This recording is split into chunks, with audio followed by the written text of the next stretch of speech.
This is the Writers Podcast, a Writers After Dark radio production, bringing you the best in writing advice, news, trends, and interviews. Hosted by award-winning authors S.K. Anthony and Raymond Esposito. Hello, everyone, and welcome back to the Writers Podcast. I'm S.K. Anthony. And I'm Raymond Esposito. So, Raymond, I have an interesting question for you tonight. You do? I do. So, as a writer, what do you think comes first, plot or character? It's a difficult question. I mean, a story is about things that happen, the plot, to a specific person, the character. You and I, we've argued over this concept frequently, so maybe for the readers, though, just explain a little bit more about those initial differences we're talking about. Yeah, sure. Okay, let's put it this way. When you start writing or building a story in your mind, what's the first thing you see or write? The setting and what is happening, or the character, their thoughts, and backgrounds? And just so you know, there is no right or wrong answer, but indulge me anyway. So for me, clearly, I always think in terms of, hey, what if this happened? So I guess my stories begin with plot. Not that characters aren't important, but I think their development is, in my stories, are more a reaction to the environment, although that's probably more an example than a definition. Yeah, and I always think in terms of who my character is and what his or her journey will be. So basically, plot-driven writers are focused on what is happening and the external changes of the story, while character-driven writers are focused on the characters and their internal transformation, more so than the situation that happens. Well, I can appreciate the character-driven style. Most of the classics approach storytelling in that way. Hemingway wrote stories about war, but, there was very little action in those. It was more about the impact on the characters, those internal scars. But honestly, I think I find that as difficult to enjoy writing as I do in reading that stuff. Right. And not to confuse anyone, but either drive is effective and can provide the writer with a well-rounded story. But this is more about your first draft than when you're developing, your story. But since we want to banter a bit, for your style of writing, Raymond, are characters no more than pieces of jewelry to dress up your story? Yeah, so time out on that. I mean, I don't agree that my characters are like just decorations or chess pieces. Sure, I mean, that can happen in some plot-driven action pieces, but for me, it's just that I'd rather show the characters through the things they do rather than their deep, boring, and overly emotional thoughts. Oh, please. if we don't get into their emotional thoughts, why should we care what they're doing? For example, in Lord of the Rings, we care about Frodo, and he has his deep emotional moments, and, but we're rooting for him, yes? Yeah. We're rooting for him. Oh, okay, we are rooting for Frodo, and I think any, the bro science of the movies would say when Frodo gets a little bit teary-eyed and Samwise is holding him up, I think, guys kind of generally felt uncomfortable with that and said, this is unnecessary. Let's go back to the ranger dude because, he's fighting. I mean, you're correct, but... Yeah, but that being said, to me, Lord of the Rings it's a great example of a plot-driven story. And you may ask, how can you say that? Frodo makes it all happen. Well, does he though? While you need someone with his conviction and personality to deliver the ring, the truth is that the war in Middle-earth would still exist, and anyone, would have to make sure that ring gets destroyed. The world and conflict is non-negotiable, but most importantly, that call to action is there. No matter who actually makes it happen, someone must deliver. Yeah, I absolutely agree. And a great modern example, probably at its worst, is the Transformers. I mean, they literally changed out all the main characters, and it had zero impact on the story. We really didn't care who did it. Yeah, that's true. And that's exactly, what we're talking about. That's exactly a plot-driven story. But there are certain stories where the mix works best, I think, like Batman, for example. That's a character-driven story. The death of his parents isn't completely unique. It happens to a lot of kids, both rich and poor. But how many rich kids, other than Arrow, make the decision to put themselves... An Iron Man. So how many rich kids, other than Batman, Arrow, and Iron Man, make the decision to put themselves through so much training and go out as a vigilante? Well, the whole thing kind of fell apart when you have all these examples.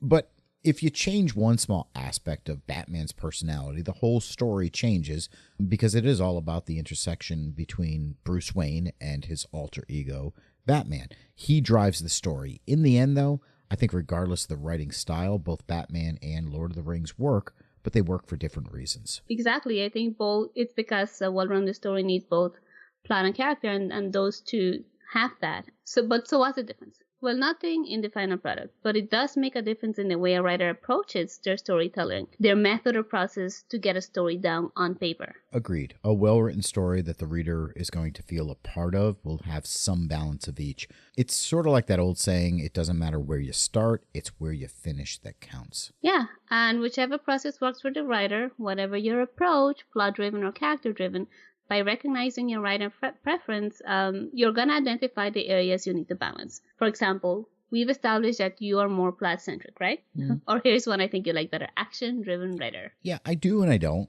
Yes, action is another term for a part of the plot, but often a plot-driven writer isn't necessarily thinking in terms of action alone. I think in terms of what happened, why did it happen, and what does Mr. X do either to change the course of events or survive them? but to me, those are action. Yeah, they probably are. Okay, so it was a terrible defense, but...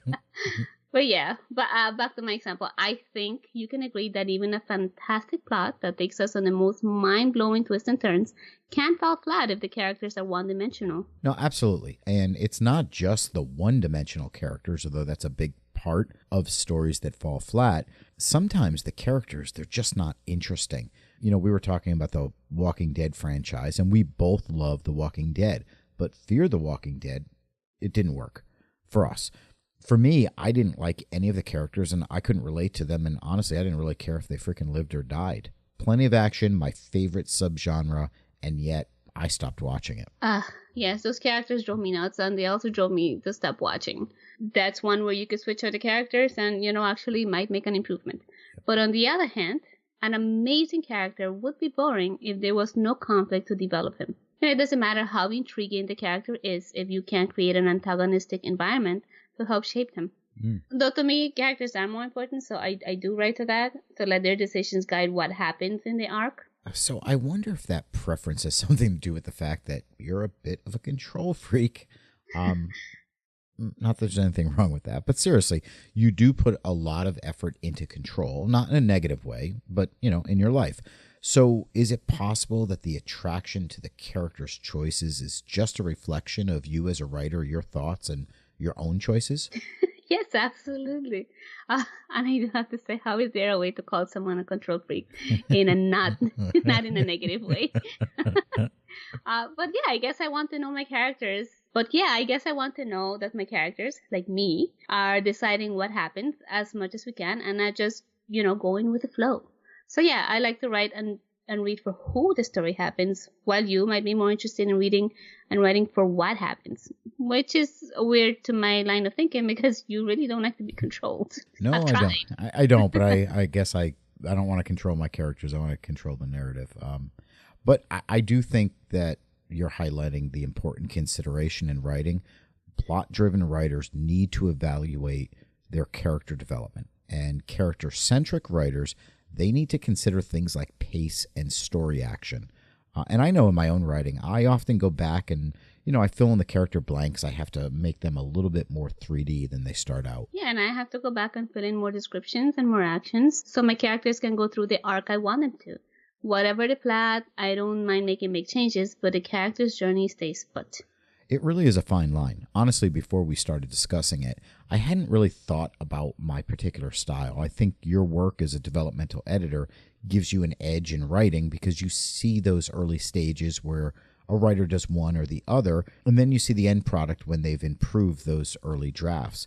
For everyone who doesn't do that kind of work, sometimes the only way to see the nuances is to look at examples of other best-selling works or movies. I'll start with Jodi Picoult's My Sister's Keeper. That's a character-driven story. The main character, Anna Fitzgerald, she finds out the only reason she was born was to be a source of organs to be harvested and donated to her sister. So we see her journey and how she copes with it, but I mean, what the hell? Yeah. See, now I think that would be a much better story if it were aliens harvesting her organs, or if the setting was a dystopian world where, like, the elite use the poor as cattle. But I'm also a rebel and a fighter, so I didn't understand the character Anna. I'd have taken legal action against my disgusting, inhuman parents much earlier. Yes, so true. But like I keep saying, the best fiction is about a character who changes in some significant way. Readers love to see characters transformed, so, they can feel transformed. I guess, and this opinion is a combination of my experience in psychology that, I don't believe people change that much. Change to me is more like a slow evolution, if it happens at all, and we don't make big leaps in who we are.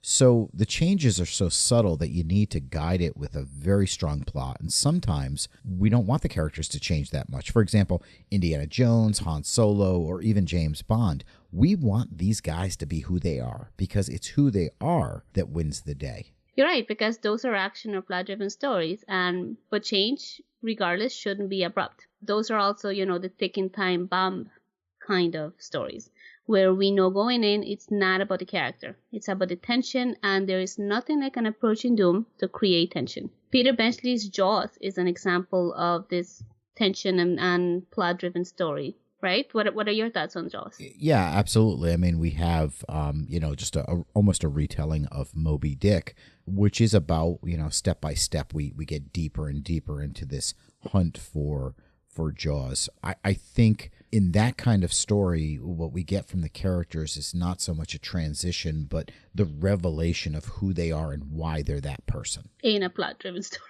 In a plot-driven story, yes. Because no matter what, you know what's going to happen. But leave it to Hollywood and its big, high-concept plot-driven stories. Jurassic Park and The Matrix are other examples. But character-driven movies, more often than not, end up being either chick flicks or overly emotional movies like Forrest Gump, which I did like, but just saying. I don't know. I don't know if I put Forrest Gump into that, but I certainly can't sit through the typical chick flick, oh, let me lament my heart type of story.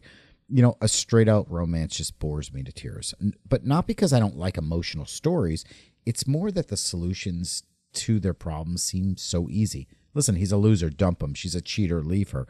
I think every romance can answer its biggest problems by sitting the main character down to watch the rom-com.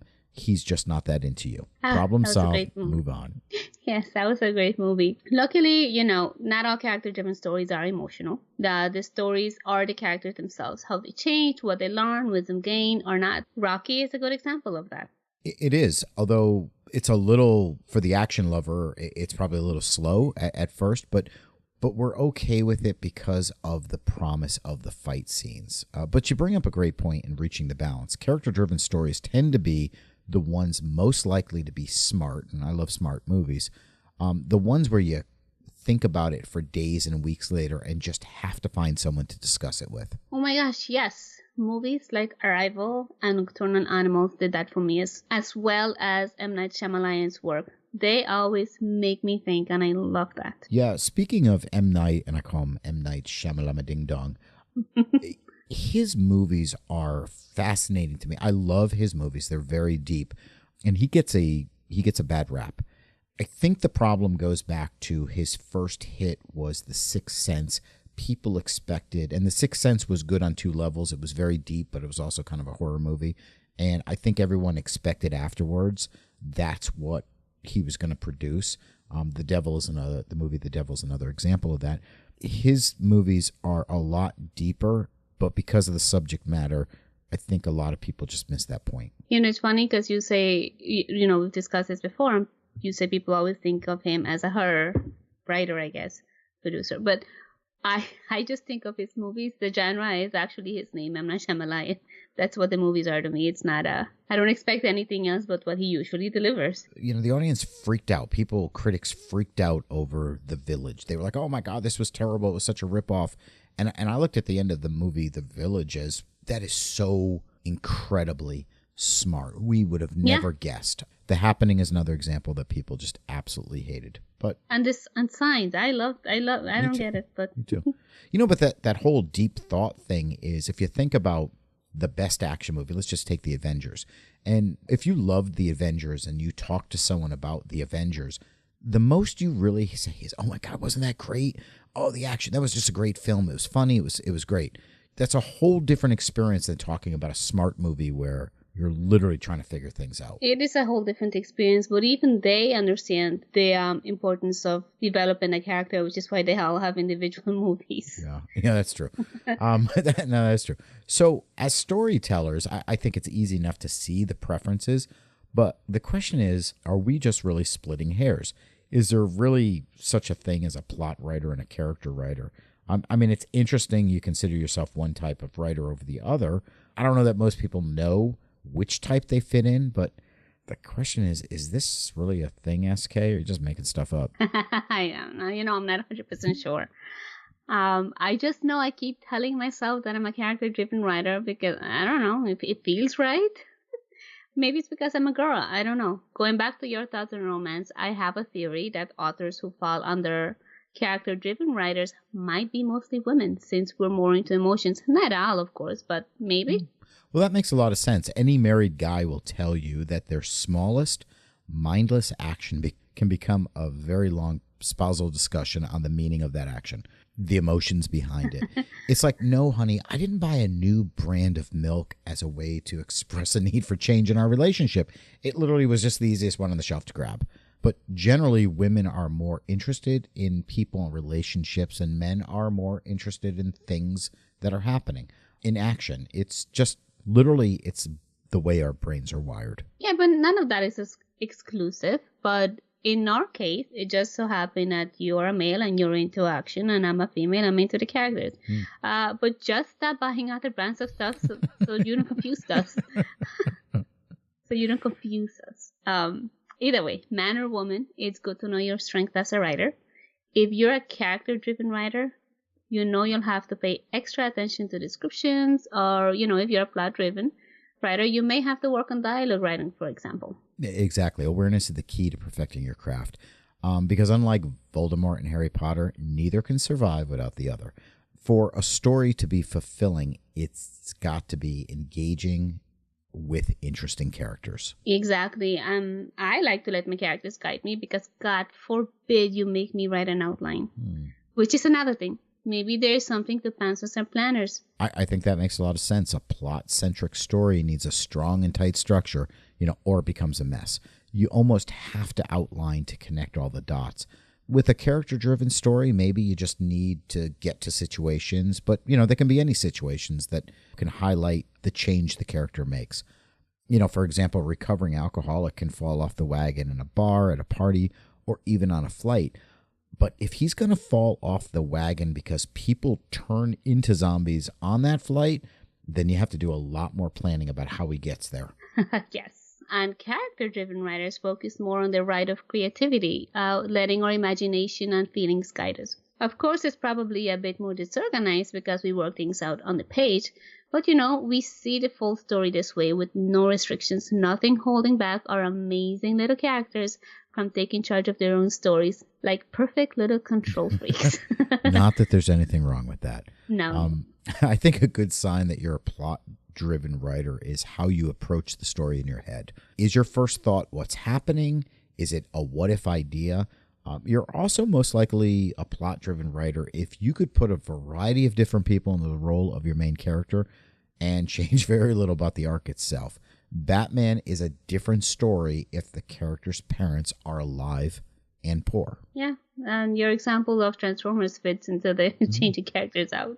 But because you focus on events and plot more than the character, it's what makes those stories so fast-paced and exciting. They're page-turners, and no matter what, the character will overcome whatever you throw at them because, you have to get to the next turning point, don't you? Yeah, your characters make plans, they solve problems, they have personalities, but mostly they're reacting to the events they are handed. I was just thinking as we were just talking about that segment, what does it say about soap operas? And way back in the day, I did watch General Hospital. What does it say about soap operas that they can change out the actor, right? Like they used to do things like, playing the role of John Smith is now... And you just sort of accepted that, right? Like that was, okay. I mean, can you imagine doing that today in some of the shows that we follow? So I wonder what it really said about, because aren't soap operas character driven? Well, sure. I think it is. They are. I I have never really watched too many soap operas, American soap operas anyway. I watch the emotional, action-driven Telenovela. novelas. Novelas. Telenovelas. But yeah, I can't speak to that too much. But I don't. it does. But that's why I guess it depends on how the actor is performing. I don't know. Yeah, it kind of took us offline that, in a different direction. I don't really have an answer to that, but I do. It makes me wonder what does that mean that in terms of plot or character driven that you could change out because that's what they did in Transformers. But see, that's a little different because you're changing an actor. You're not changing the story or their arc, their journey, right? You're just changing the character. Yeah, but we couldn't do that with one of the Winchester brothers, could we? On Supernatural, if you watch that show. Oh, well, he's a main character. I don't know. Obviously, you cannot. Of course, I watched that show. What's wrong with it? Yes, no, you definitely cannot change them. They did change Victoria, the actress who plays Victoria in the Twilight movies, and people went crazy over that. But a movie's a little different than a long-running show. But anyways, yeah, going back to the whole plot-driven thing, I think character development takes a little bit of a back seat to the fast-moving story. As exciting as it is. Mm-hmm. It definitely does, and it's because if we stop to delve too deeply into the characters' thoughts and backstories and birthday and favorite color and issues with mom, we're definitely going to lose the pace. On the other hand, a good sign you're a character-driven writer is if you focus on the internal struggle your character goes through the entire novel. You shape the plot and outcome of the story through their personalities and decisions. And the plot is there to showcase how the character arrived at those decisions. Even listening to that, it's all true and very deep, very moving. But for some writers and some readers and most moviegoers, that pace is just, slow to the point of death. Oh, come on. No. That's not fair because mine, okay, so I'm a character-driven writer, but I have a lot of action going on. Like, I literally always start my books with action and they go into, I don't know. I said for some writers and some readers and most moviegoers. So, for example, you are a character-driven writer, but given the choice of movies to watch, say between Wonder Woman and The Piano, which are you going to select for your Saturday matinee? Well, geez, Wonder Woman. What kind of choice was expected with those options? No. Readers connect emotionally because they deal with internal transformation the characters go through. I know I related to Wonder Woman's internal realization, and that's probably exactly why readers love those changes. Also, why it's important for character-driven writers to come up with a believable plot to showcase those changes in a realistic way. When it comes to Wonder Woman, it was an incredibly character-driven story in which I loved her thighs. But I think that is where it can also fall apart, when you talk about realistic changes. On the one hand, sometimes in character-driven stories, the setting is too perfect. We see these characters who are for some reason they don't need to work, or we see relationship struggles with characters that are just perfect 10s physically. I used to say the funniest thing about the soap opera is that no one ever had to work. I mean, these people got into trouble all day long because they had too much time on their hands. Get a job. You're going to have less drama in your life. Yes. And speaking of soap operas, well, not really, because it doesn't actually go with my segue. But hey, genres. I think the genre impacts plot and character's journey. So you don't want to talk about soap operas? Gotcha. No, I don't. I'm not familiar with them. All right. But for example, I would say plot-driven stories are usually found in genres such as mystery, dystopian, sci-fi, and fantasy. I agree. And those are the kind of stories that we enter those worlds because of the things that happen in those worlds. Yep. Who done it, the end of the world, the dragons, the hero's journey. Those are the most important elements to the writer and the reader. But I love sci-fi, but Stanley Kubrick's 2001 A Space Odyssey was a complete freaking snooze fest. Sure, the theory behind it was cool, but we did not need 3 hours of silent contemplation and cool camera shots, which he also did in The Shining. So I think in some genres, there is definitely the get-to-it expectation. Definitely. I'm going to the romance genre, since it's usually a happily ever after story, and we know the end will 99% of the time end in a certain way. I think it's safe to say they're plot-driven. I think they are mostly plot-driven, but they're also the most generic form of the formula. The formula isn't a terrible thing. You know, my parents love formula spy novels, and James Patterson, he became a bestseller using a formula. But in terms of relationships and romance in a book, my favorite example of it is Tammy Hogue, and she just does a great job of it. Every relationship is exactly the same backstory, same get-together, but you really kind of enjoy it. You look forward to it. There's a sense of relief in knowing it's going to happen. Right, because plot-driven stories are considered a complete journey. If the end has already been decided, the romantic characters are only there to go from point A to Z, no matter who the actual characters are. Thinking back, though, it does seem like we could say the same about all the genres now. They can all fall into either drive, but that we're discussing. But some just play into that, like fantasy, and like we were saying. So maybe genre isn't the determining factor, but like we've said, plot versus character for most writers is really about the subtle differences. It really all depends on the author's storytelling and the plot element they choose. Like we mentioned before, the Thick and Bomb, we know that's going to be plot-driven.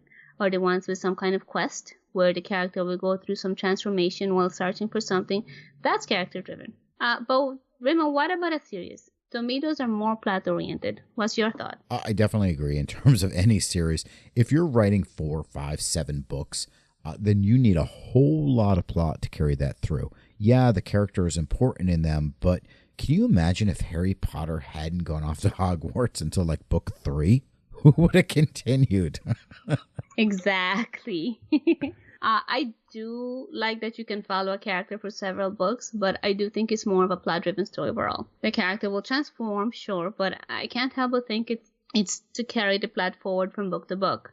The character, will need a pretty large arc with small steps in each book, which will be satisfying, but the approach I feel is really plot-driven. I'm going to bring in Hunger Games. I think her biggest change really happened, in the first book. After that, You're saying Hunger Games? You think that's plot driven? Yes. Yeah. Because the character, she made her big change in that first book after she went through the first Hunger Games, and then everything else she was kind of pushed into it, and I don't know how much she changed. I agree. She did change, but I think that for me the defining factor that it's a plot driven story is, and I can't speak for the books, just the movies, but who the hell could figure out her relationship? I mean, she was kind of a cold fish between two guys, and I honestly got no impression that she pulled off loving either one of them. But yeah, well, that's what I'm saying. It's a series of books, and it's a plot driven. Listen, and yet you felt emotionally attached to them, the characters. Did we now? I wouldn't argue though about that in terms of my series. The Creepers is definitely more about plot than characters. Sure, they're central to the story. Yes, they have depth, but not the kind of depth you'd find if they weren't in an apocalypse. So the challenge is, how do you give your character and show them change in a plot-driven story? I used a couple of techniques, but one was the use of the F-bombs. In book 1, they're young and immature, and they say fuck this, fuck that a lot. But by book 3, the F word only appears 3 times in the entire novel.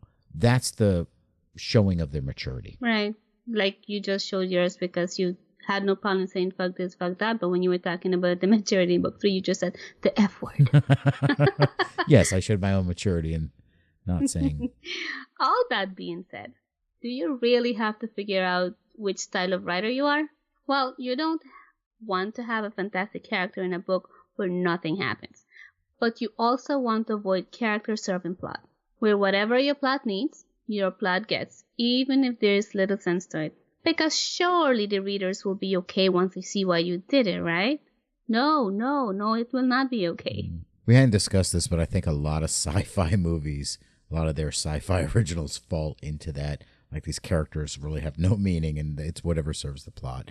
But look, George Lucas, for example, he said that to him, his characters are, chess pieces. He moved them around until they served his story. And when you do that, sometimes the brother winds up kissing the sister. So I'm not sure we should just strictly follow his method. But I also think it's not as easy as it is in movies for a writer, because in the movies, characters are differentiated by walking on the screen. We can clearly see how they look, if they're male, female, how they dress, and so much more. Dialogue and descriptions, they're given to us. The writer has a much bigger challenge. Right. And if you're a character-driven writer, maybe you go on too long with dialogue and lack more descriptions. But knowing this will help you focus. Yes, I think you can write incredible characters if you remember also to ensure to make something happen. If the killer is chasing them, please don't let them spend 2 hours in a coffee shop lamenting how this is going to impact their love life, unless it's a really funny scene.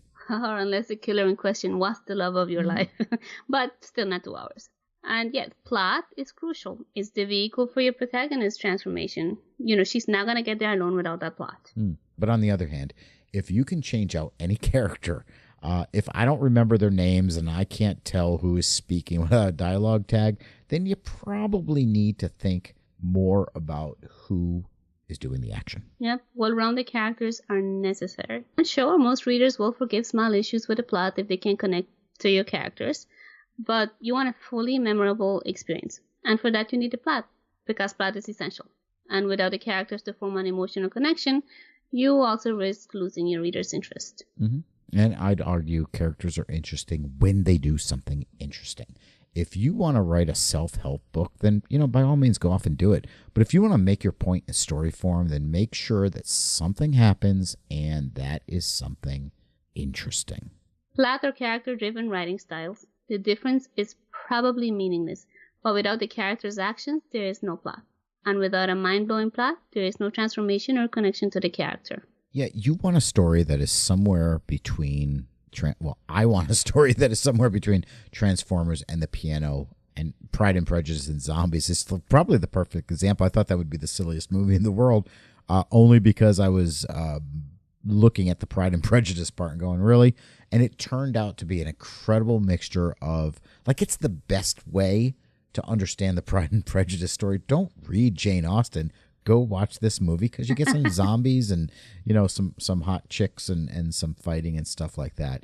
The thing is, and this is, in all of this, I think this is the biggest part to think about. And it's the whole reason that we have these conversations is inevitably somebody out there who's a writer, who could probably be a great writer, is going to be so quick to listen to what we just talked about and so quick to go, no, I have the perfect balance of plot and character, but never really analyze whether or not they do, and continuously put out substandard stories because it is so hard to self-evaluate our weaknesses.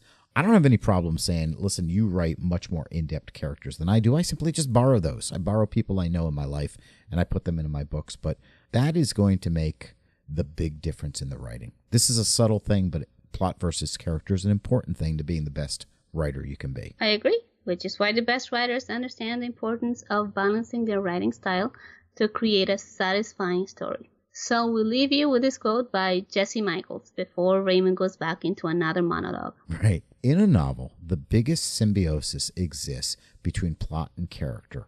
In a song, it would be the lyrics and the melody. Thank you for listening to the Writers Podcast. Be sure to subscribe so you never miss an episode. For more articles, news and advice, visit our website, writersafterdark.net, or follow us on Facebook and Twitter. The Writers Podcast is a Writers After Dark radio production. Executive producers SK Anthony and Raymond Esposito. Copyright 2017.